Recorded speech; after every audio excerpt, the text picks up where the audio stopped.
So this morning, I'd really like to welcome Martin Simon, who brought time banking to the UK and has been and is our ABCD mentor for all us community builders in Torbay. And I'd also like to welcome Tracy Kabash, who developed and rolled out community building with all us community builders. There is 16, 18 of us in Torbay over the last 6 years, and who is now the operations director for the Torbay Community Development Trust. They are going to share a presentation with you with a PowerPoint, and at the end of that there will be about 20 minutes for questions, any questions that you have at all about anything to do with co-production, community building or ABCD. So it'd be really great if you have any questions, just as soon as you think of them, just to pop them in the chat, and then at the end of the presentation hopefully we'll be able to answer as many as we can at the end. Okay, so I'm going to hand over now to Tracy and Martin. Hello, everybody. How? Okay. Well, welcome and thank you very much for your interest in ABCD. It's been part of my life for probably about 20 years now. I started out with co-production as well in the 70s, running a therapeutic community for young people, and we had young people running the place, and it was the ultimate co-production. It worked very, very well, and I've been following that along over the years. Okay, never waste a good crisis. This started off pretty much as a fun credo that we work with because there's an old Chinese proverb that crises bring danger, but they also bring opportunity, and we work from that. But these days there's so many crises, I'm not quite sure if we can manage to keep so positive. But anything from climate change to the economic system, where 8 people own as much as 50% of the poorer half of the people on the planet, and certainly a system that's not fit for purpose. Social care yesterday, social care, the announcement, the Queen's speech, I don't know if people heard that. The Torbay project was written into the Green Paper on social care 4 years ago, and it still hasn't been published. It's extraordinary. Well, I don't know, it's a crisis that's impending. And of course COVID, who I wouldn't apply a joke heading to at all. It's quite a tragedy, and things that are going on now, it's going from worse to worse across the globe. But the good things that came out, or the opportunities that came out of COVID, are very exciting. I think they are. That return to what George Orwell called common decency. People didn't wait for permission from any authority to go and help their neighbours and sort themselves out. They just got on with it. And that's very, very encouraging. And when you talk to people now, they seem to, one of the main things most people talk about is it's helped them remember what's really important to themselves, which is neighborhood, community, family.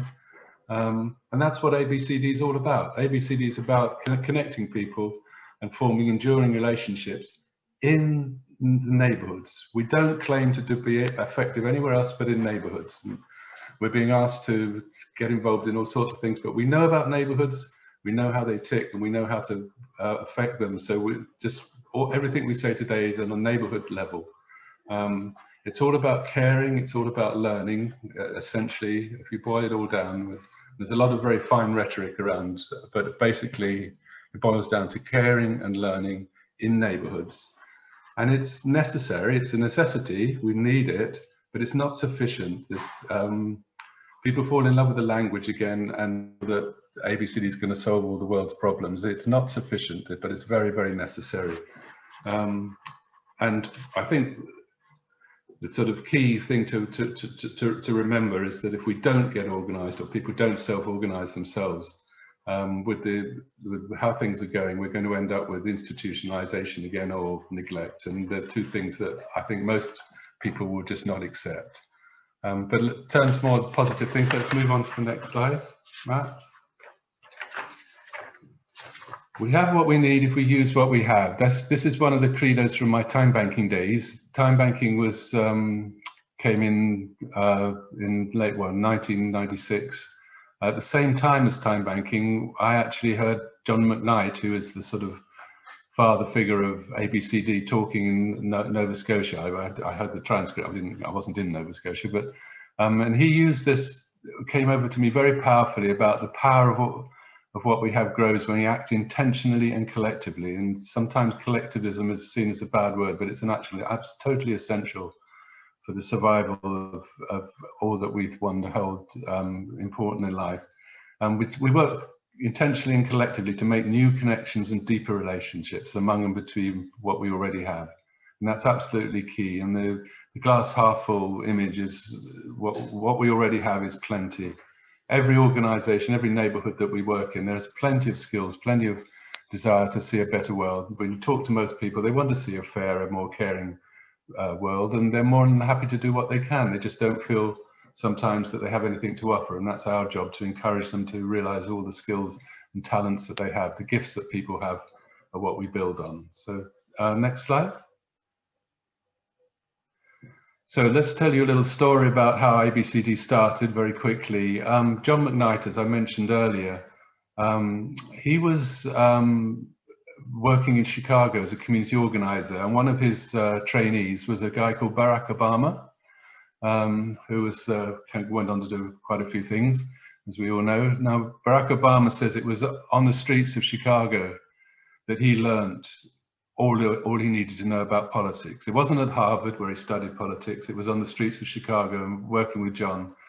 I was there actually at the same time, but I was in Houston, but I never met Barack Obama. He was in Chicago, and I would totally agree with that. I mean, it's this Alinsky style organizing, for those people who know about Saul Alinsky, union organizer in the 1940s, organized all the agricultural unions in America.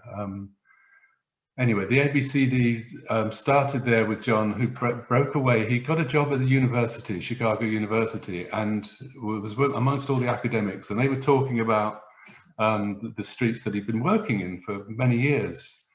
And all the professionals were talking about apathy and lack of skills and all these sort of things. It just didn't register with him as the same place as he'd been working for years. So over the next 3 years, with about 18 associates, so people that he pulled into it, they went around just collecting stories about times when people had got together to make things better for themselves, and to show that actually self-organizing and that sort of work is alive. And they collected thousands, about 3,000 of these stories, and it's published in the Green Book. But that gave rise to the ABCD movement, which is now spreading quite widely. But the key thing that they found was that in every one of these stories, there were these 5 or 6 assets that appeared in every one. The first one was local people, obviously their passions, their skills, their know-how, and ultimately their connections, because who you know in life is, it's your culture, and who you know and who you have access to opens up all sorts of opportunities. If they found there was always the associations, unpaid groups, we call them, that's an American term, associations, we call them, clubs and organizations, self-help groups, sports clubs, or religious groups, all sorts of informal clubs, groups of citizens, and they play an equal part. Institutions, the government and business and voluntary organizations, gappers, what they call gappers, are people who can work in both lands, work in the community, but who can also operate inside the institutions and can work as sort of translators for people who are stuck in one or the other.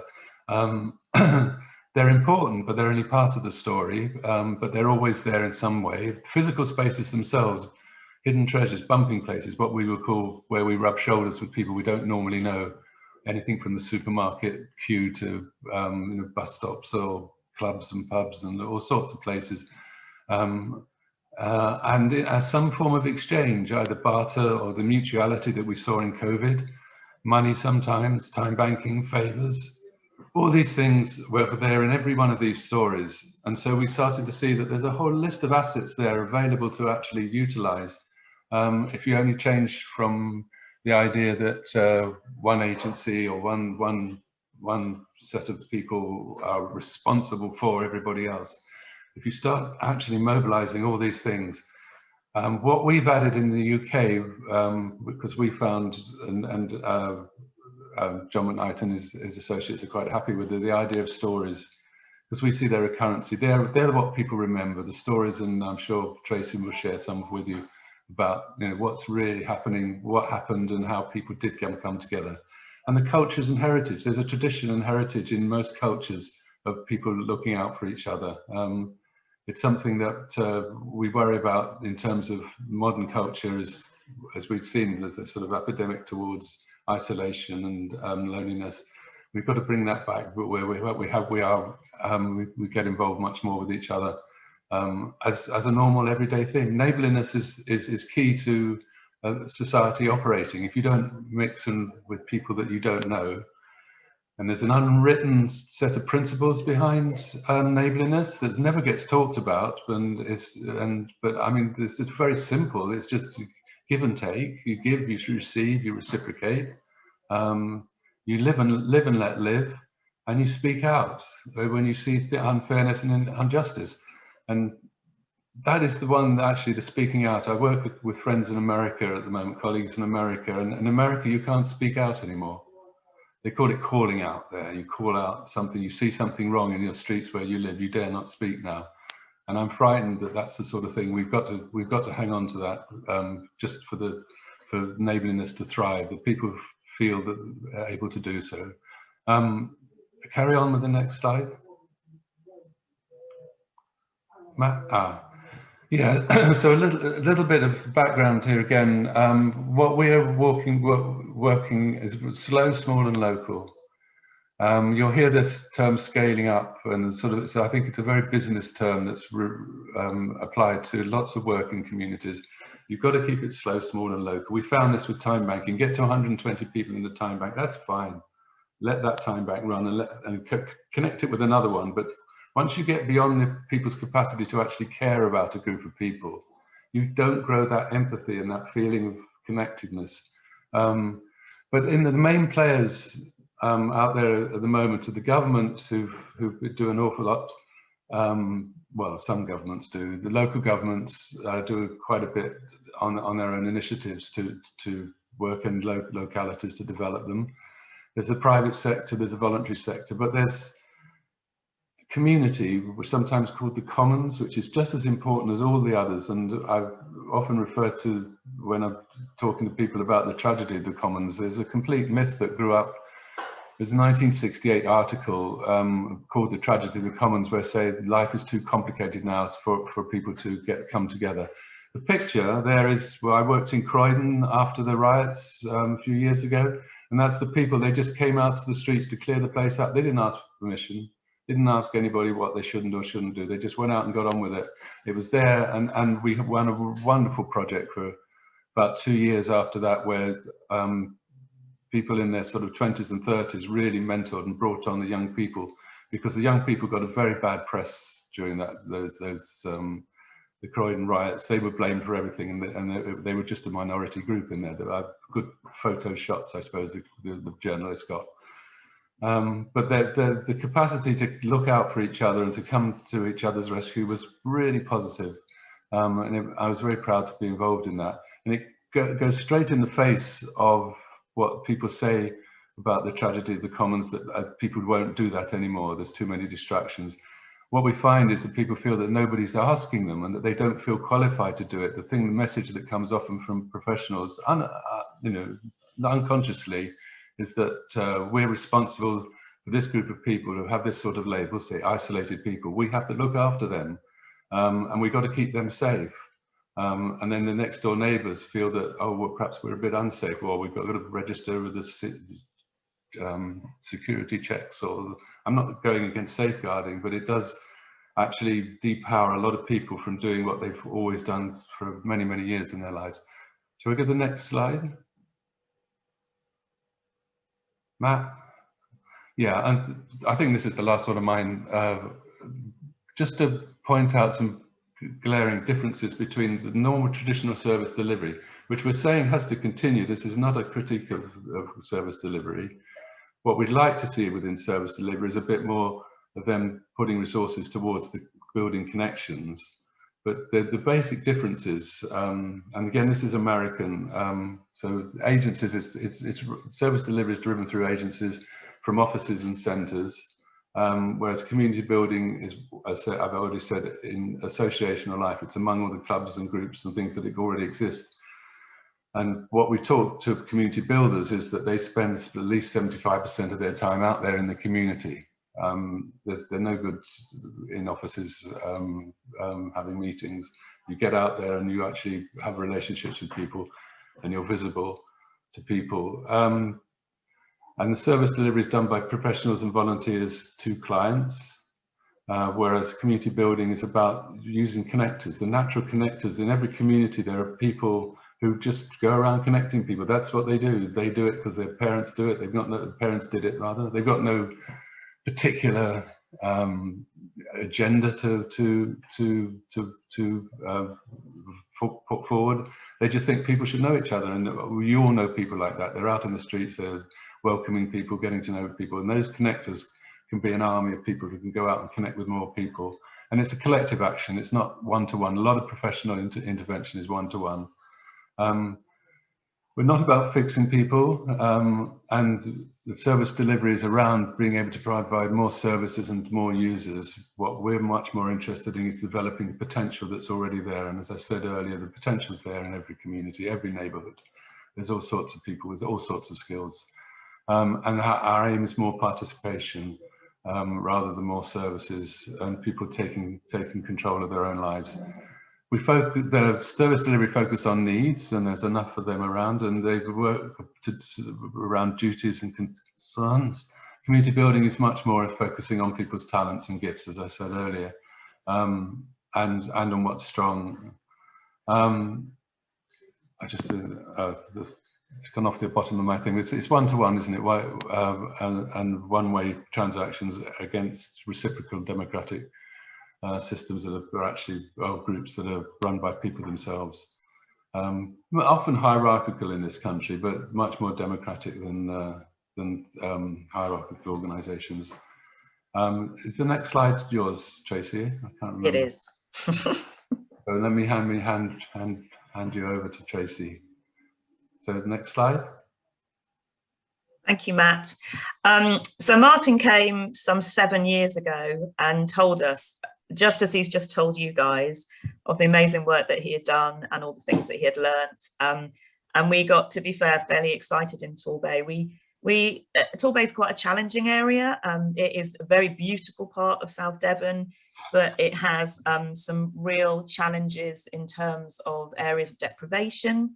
And I think that our focus of community development had spent too long focusing on what was wrong for many years and doing some really good short-term projects, galvanizing the community to do different things, but nothing ever stayed, nothing stuck. When the initiative or the project finished or the funding finished, everything seemed to go back to normal, or what we didn't want to be normal.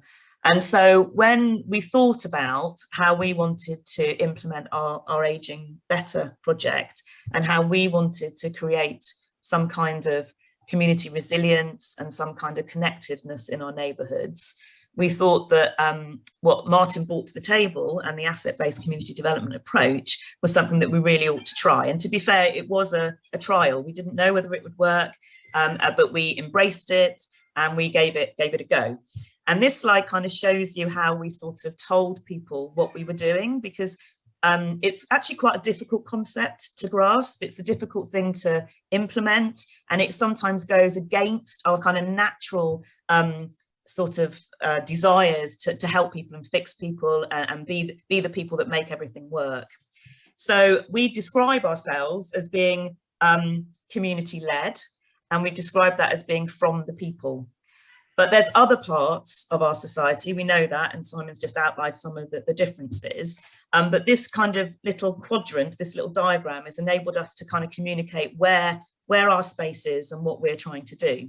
So typically, in any community, in any area, You have an agency, you have statutory organisations, you have something that is called the medical model, which is a bunch of professionals, usually very qualified and very worthy professionals that are paid to do things to the people.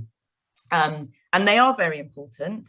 We laugh, we wouldn't want, our neighbours, I don't know, implementing heart surgery on us. We actually need a professional to do that kind of thing. But certainly what we found in Torbay over the years was that actually the professionals have begun to do more than they needed to do, actually. And that created a little bit of disempowerment. And it also created a little bit of a challenge also for the professionals within that statutory sector. And we particularly noticed that in Torbay, and I'm sure it's the same in the rest of the country, when the austerity measures came in. So we had some, very well-trained, very committed professionals that actually now were being asked to do way in excess of what was physically and humanly possible. But that was what was on their job description, and that was what they really needed to try and do. So we felt that top right-hand kind of quadrant had become too large, in effect. We've also got lots and lots of charities in Torbay. So we have 700 voluntary sector groups, and we're only 130,000 population. So that is massive. And our charities on the whole are really, they're really sound. They're most of them are homegrown, but quite a lot of them miss a trick by actually doing things for people. So again, it's people that really want to fix things in the local community. They really want to help people, but sometimes they can step into the space that actually ought to be the individual's responsibility. So we thought actually the bit that we need to grow, the bit that needs to become bigger, is the from the people, the of the people, the things that people need to do. And we've noticed in our community that people have got quite lazy, actually. If there was something going wrong in the community, they would do quite a bit of lobbying. So they do a lot of kind of complaining to the council, or complaining to the police or the local care trust as to something that wasn't right in their community. But as austerity came forward, we challenged them with that and actually said, well, to be honest, you can lobby if you want to lobby, but actually there's much less capacity now in that medical kind of statutory part of our world. There's even less capacity in our formal voluntary sector than there was before. But what there is are assets in your community and within yourself that you could use to step up and take responsibility for some of the things that actually you want to change in your neighbourhood. And that, in effect, is where we believe asset-based community development sits.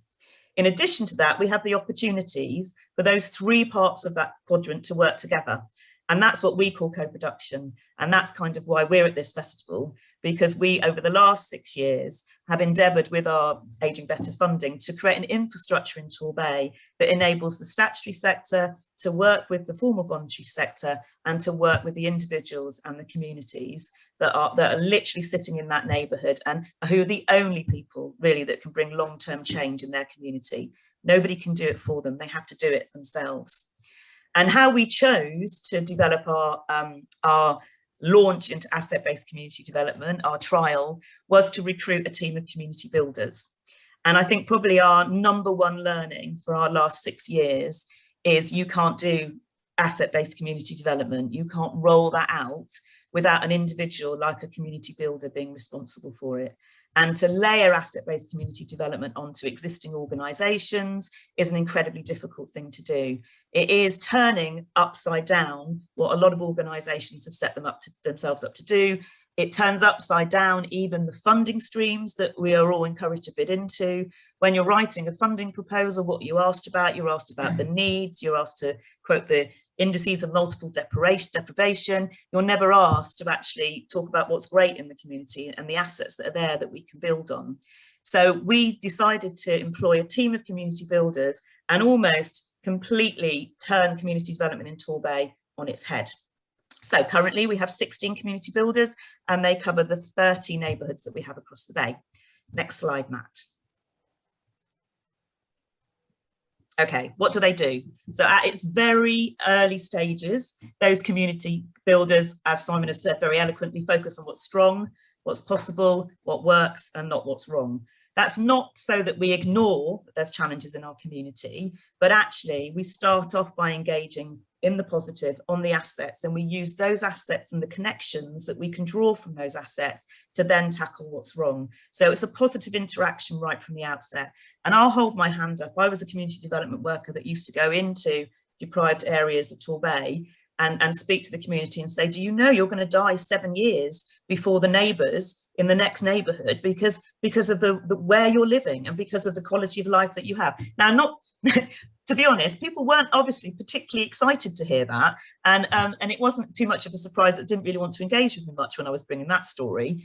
But actually going into a community and finding out what's already there and strong and empowering people to recognise that and grow that is a much different option for people. It's a much different, a completely different invitation to get people involved. So community builders go out initially and they do walkabouts, they ask questions, they look for possibilities, they look for potential, they understand what's already there. And that's really critical because we have, you know, existing community leaders, we have networkers in our communities, we have people that have been there for years and years, passionately trying to improve the quality of life in those areas. And we can't ignore that, but at the same time, we don't expect anything from those individuals. We don't expect anything from the groups that are already there. We're going in to unleash new things. We're going in to connect people that are already connected. And we're going in basically to look for people who perhaps even don't realise they've got assets and contributions to give. And this is where our time banking activities have been really helpful.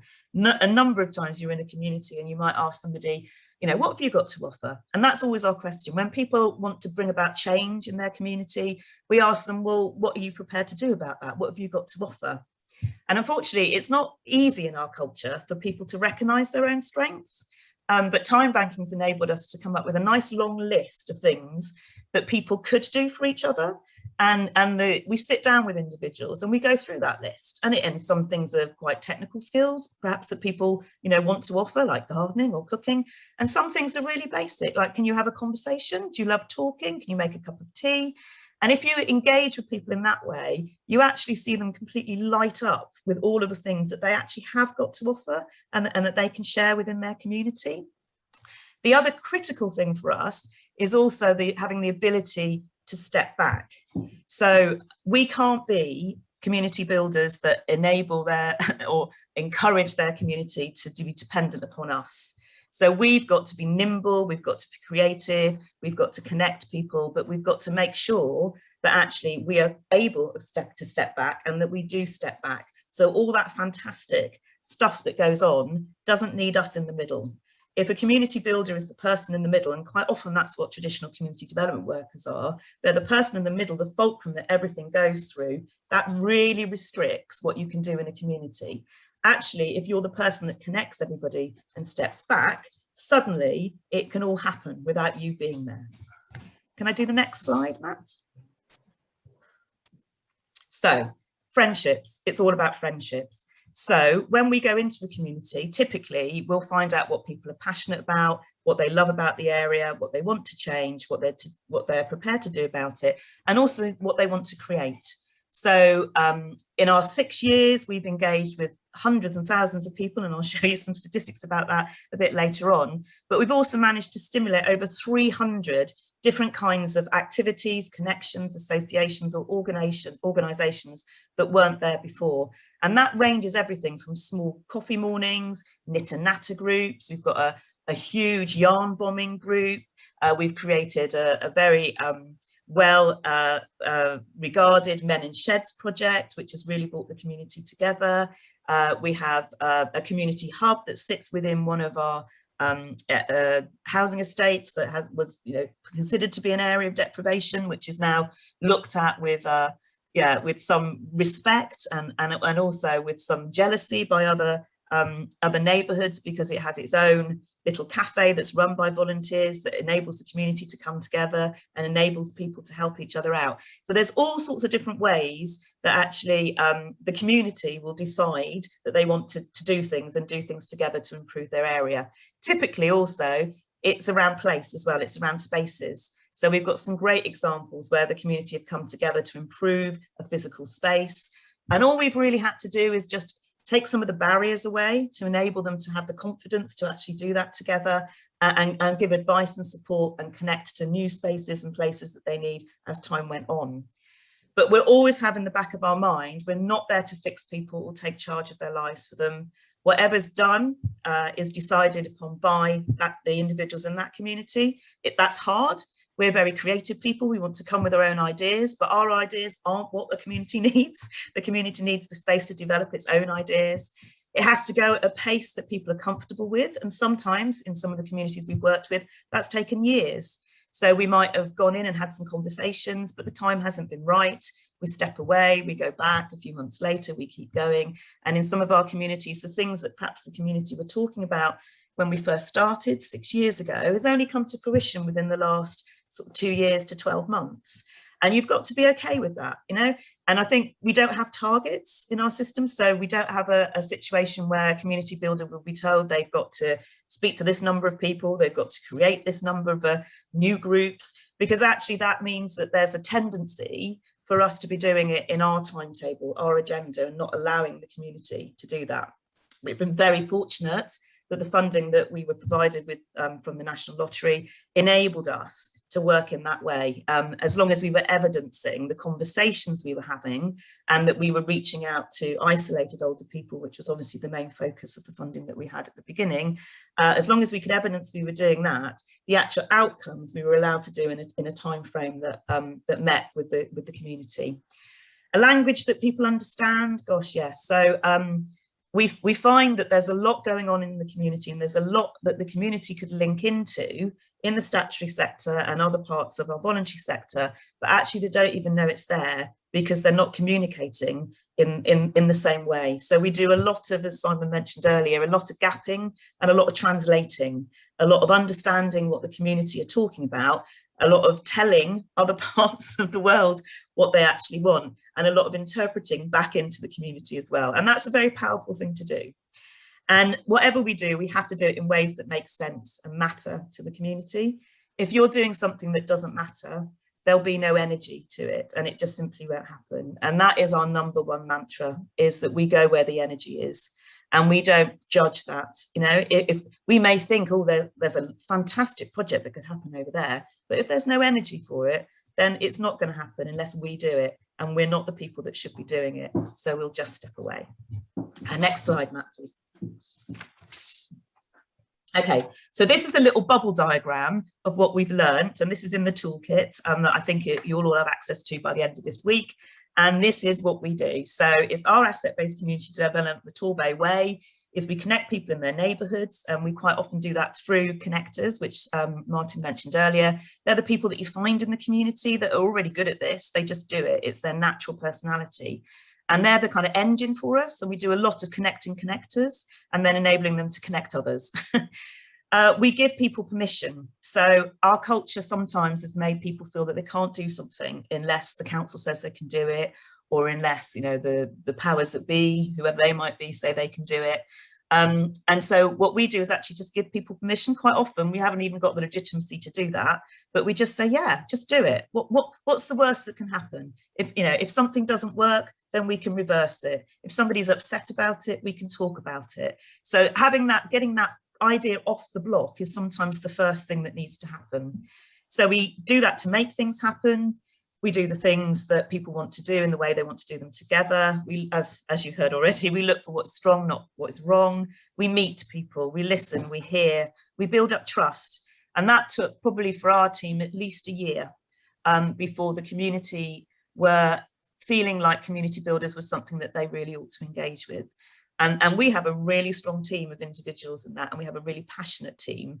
But unfortunately, when you start this kind of work, you're held responsible for all the baggage that's come before. So all the things that have been done to in an individual's community, all the things they haven't been happy about, all the experiences when people have come in, done stuff and then gone away again, all the consultations and engagement when people have come and spoken to members of the community and then never fed back, or there's been nothing as a result of that engagement.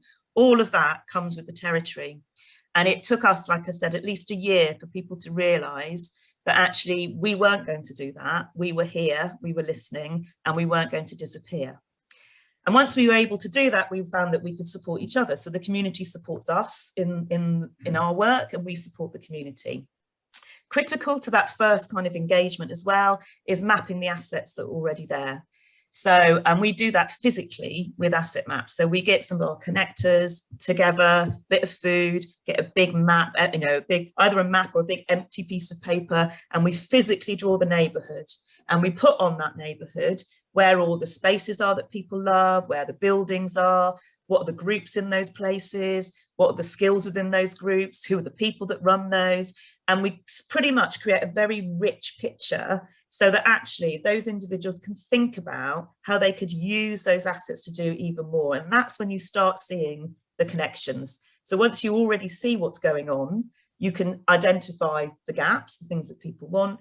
And then the case is removing the barriers. And the barriers sometimes come, as I said, from the community themselves, but sadly also sometimes come from some of our primarily statutory partners who are quite risk averse in our experience, and they're a little bit worried about the community doing some of the things that it wants to do. So we enter into negotiations. You know, if there is a street party that needs to happen, does it really have to go through a 12-week lead-in period and be discussed by every statutory organisation in our area when it's probably only going to be a barbecue and approximately 20 people there?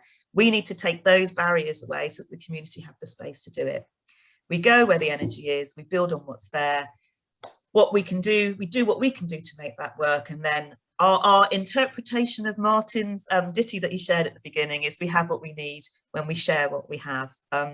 We're sharing it. I think you said using it, Martin, but we've kind of developed it a little bit further, haven't we? So my kind of last slide is I just want to share with you why we're telling you about this. So this is a little bit about our results and what we've achieved by, as I said, going into this slightly blind and not really knowing what we were going to do as we came out the other side, but feeling like we were passionate and this was the way to go. So we've identified through our 30 neighbourhoods now 1,400 connectors that we work with, and that's pretty much on a daily and weekly basis, and they're, you know, embedded in their communities in all sorts of different ways. And actually those connectors have been absolutely amazing during the pandemic as well. They've been our eyes and ears. They've been the people that have stepped forward to do neighbourhood shopping. They've adapted to everything that their community wanted. We've worked within those environments with 1,700 isolated older people, and that was the number that we'd worked with by the end of the 5th year of our programme, so that was pre-COVID. And those are the individuals that we identified that have been disconnected from the community. And when we spoke to older people in Torbay, when we first started our Ageing Better programme, we asked them what would make a difference to ageing well for them in terms of ageing well in Torbay. And they told us they wanted to be connected into their communities and they wanted to have value and purpose. They didn't want to be seen as a drain. They didn't want to be the people perceived as those asking for help. They felt they had wisdom, they had skills, they had knowledge, and for the most part, they had quite a bit of time on their hands. So they actually wanted to be contributors. And so we found 1,700 people that we've managed to reconnect back into their community, and they are now contributors. And actually, when the pandemic hit, we found those 1,700 people weren't the people actually calling our community helpline and asking for help or calling the council because they didn't know what to do. They were reconnected. So they actually had a network of people around them that were already taking care of them, and they were taking care of those. So that it kind of reinforced for us that actually building that connection is what makes a person's life easier to deal with and what's actually builds the resilience in the community as well. So we've stimulated over 300 citizen-led actions, that's what we call it, all those different kind of groups that I talked about. We've got just over 500 Time Bank members now, and they've exchanged, well, nearly 16,000 hours. And that was, again, primarily in the first 5 years of the project. Time banking, we're kind of relaunching now as we come back out of the pandemic.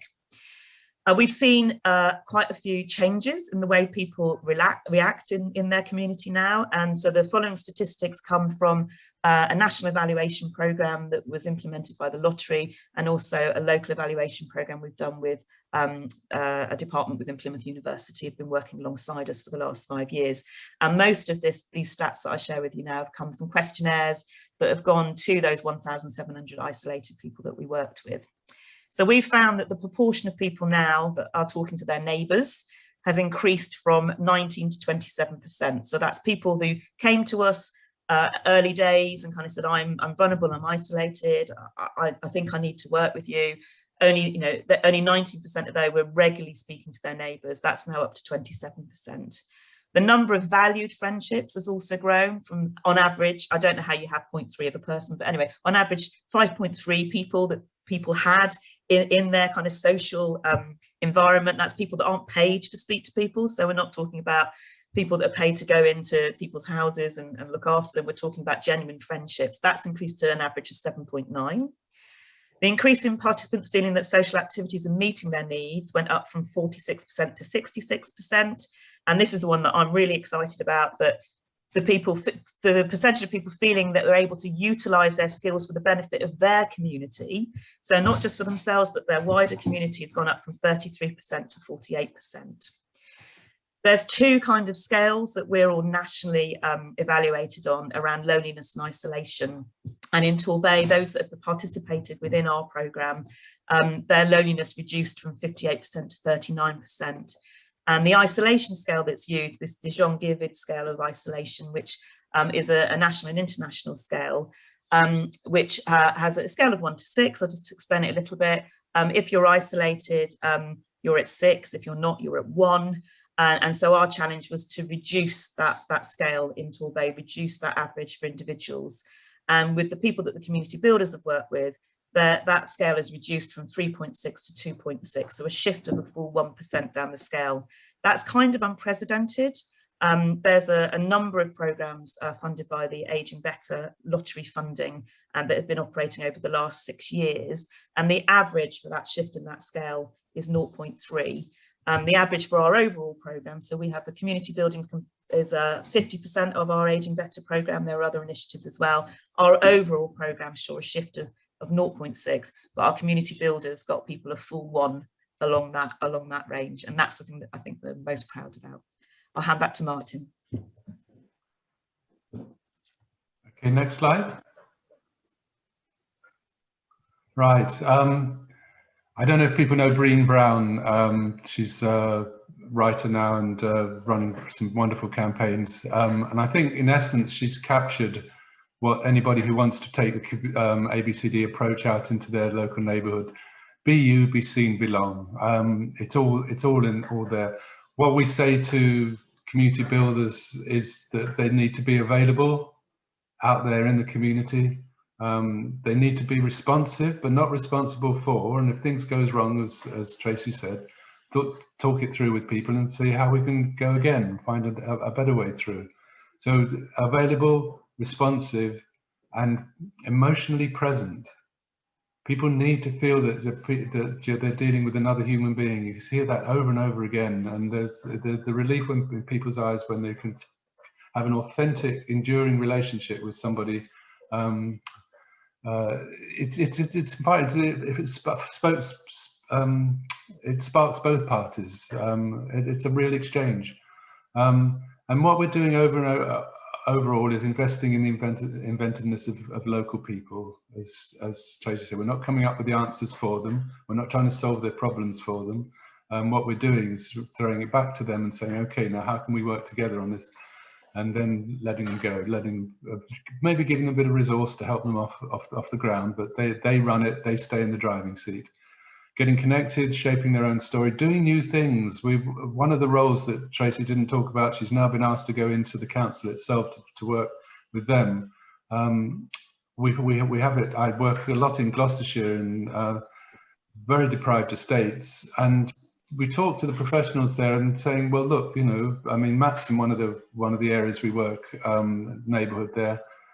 It's on the top indices of material deprivation. It's been there for about, well, for as long as records have held. So it's going down. It's not going down, rather, it's staying there. So let's see what we're going to change what we're doing, because the things that we're doing now are not working. And as professionals, they do respond because they know their duty of care, that you're doing something that's not working. You have a responsibility to change. So there's that interaction. So try new things, have fun. And finally, build community at the speed of trust. It won't get any faster than the social trust. You have to build the social trust. And it's always amazing how quickly people do respond. And the trust is built through that sense of solidarity, of doing things together. I think mental well-being is really underrated, how we're losing that sense of solidarity, of just taking on something with a group of people who aren't our immediate kin, family and kin, but actually doing something in solidarity with others improves our mental well-being beyond anything else. So I think that's all we want to say, and we'd like to answer some of the questions. Marianne, has there been the questions in the chat? I haven't had a chance to look myself. Okay, so yeah, we've got some really interesting questions in the chat. So I've put some of them together. Some of them might have already been answered because you post them quite early. So we'll just see. So the first one I'd like to ask is, now half of this may have been answered for you already. So it's from Emily. What would you say are the essential ingredients or preconditions for ABCD to thrive?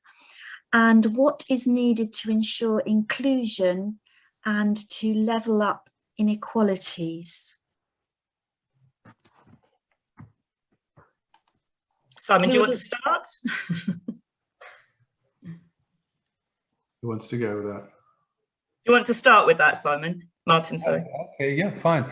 I mean, what we start with is any area where we work, there are people there with all sorts of gifts to share. So we start in the positive. We don't have to find what